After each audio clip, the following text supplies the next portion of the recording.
तामुलपुर जिल्ला हिसाबै फार्स्ट टाइमनि थाखाय जोङो मानगोनां आसामनि मन्त्रि इउजि ब्रह्म बिथाङा भारतनि माहारियारि फिरफिला बिर होगोन आरो बेनिफ्राय जोंनि तामुलपुरा आबुं मोनसे जिल्ला हिसाबै गाबोननिफ्राय फोसाव गनायथि मोनसिगोन। दा बे हिसाबै जों तामुलपुरनि गासैबो रायजो राजाफ्रा जोबोर खुसि आरो बेनिखायनो दिनैहाय जोङो मोनसे हाबाफारि लादों जायफोर जोंनि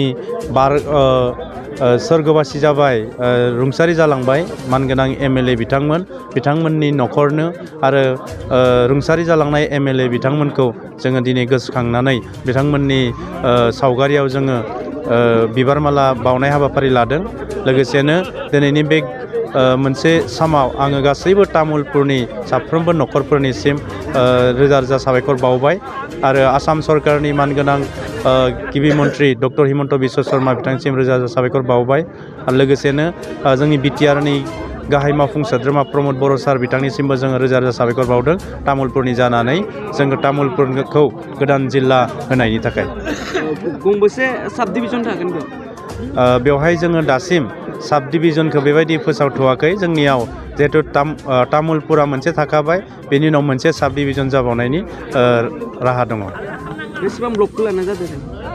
बेवहाय दा जोंहा ब्लकआ डेभलपमेन्ट ब्लक होननानै बुङोबा जोंहा बेवहाय नाग्रिजुलि थाबाय, गरेस्वर थाबाय आरो जोङो तामुलपुर थाबाय। दा बे मोनथाम डेभलपमेन्ट ब्लकखौ लानानै जोंनि जिल्लानि जिखिनि आबुं जिल्ला दानाय बियो सोलिगाय।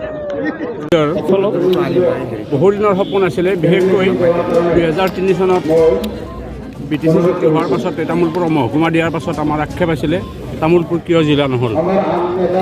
এই প্ৰশ্নৰ সমাধান আমি এইবেলি মুখ্যমন্ত্ৰী মাননীয় হিমন্ত বিশ্ব শৰ্মা ডাঙৰীয়া আৰু বিটিআৰ প্ৰধান প্ৰমোদ বড়োৰ সহযোগত তামোলপুৰীয়া ৰাইজৰ যি আশা যি সপোন তাক এইবেলি বাস্তৱত ৰূপ দিয়াৰ কাৰণে আমি তামোলপুৰবাসী অতিশয় আনন্দিত আৰু তেখেতসকল বহুজনৰ ওচৰত আমি চিৰকৃতজ্ঞ হৈ থাকিম। আৰু আমি গোটেই তামোলপুৰবাসীয়ে আজি 25 জানুৱাৰী তাৰিখটো আমি অহা কাইলৈৰ কাৰণে সাজু হৈছোঁ। গোটেই তামোলপুৰে আজি জিলিমিলি হৈ আছে আমাৰ জিলা হোৱাৰ সপোনতে আমি অতিশয় আনন্দিত। তামোলপুৰৰ সমষ্টি হিচাপে তামোলপুৰ এটা স্বকীয় সমষ্টি হিচাপে আমাৰ এই সমষ্টিতে যিসকলে বিধায়িনী দলৰ সদস্য হিচাপে কাৰ্যনিৰ্বাহ কৰি গ'ল, প্ৰয়াত হলধৰ উজিৰ ডাঙৰীয়া, প্ৰয়াত মনেশ্বৰ বড়ো ডাঙৰীয়া, প্ৰয়াত অম্বৰীশ লাহৰী ডাঙৰীয়া, ভৱেন নাৰ্জী ডাঙৰীয়া, এইসকলৰ লগতে যিসকল বিধায়ক হিচাপে এতিয়াও জীৱিত আছে আমাৰ মাজতে সেইসকল এতিয়া হেগ্ৰা মুছাহাৰী, আমাৰ পদুম বাহাদুৰ চৌহান, এই আটাইসকলকে আমি এই আজি আমাৰ এই আনন্দৰ মুহূৰ্তত আমি তামোলপুৰবাসী ৰাইজে অতিশয় শ্ৰদ্ধাৰে তেখেতসকলক সোঁৱৰিছোঁ। ধন্যবাদ। गोजोनथाव खौरां, गोसो गुदुं फरायसा एबा सुबुंफोरनि थाखाय टारगेट कोचिं इनस्टिट्यूटआ बेसेन गोसा सुबिदा लानानै फैदों।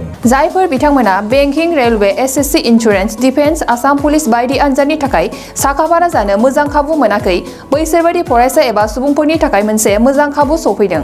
बरपेटा रोड विशाल मेगा मार्कनि साखाथियाव थानाय आमतलाव बे टारगेट कोचिं इनस्टिट्यूटखौ खुलिनाय जादों। आथिखालनि साख्रि मोनै आरो बेकार जेंनाखौ नोजोर होनानै बे टारगेट कोचिं इनस्टिट्यूटआ सोलोंसाफोरखौ गोबां गियान होनो थाखाय राहा लादों। बे टारगेट कोचिं इनस्टिट्यूटआव सोलोंथाइ होनो लानाय आयदाफोरा जाबाय banking, railway, SSC, insurance, defence आरो आसाम पुलिस।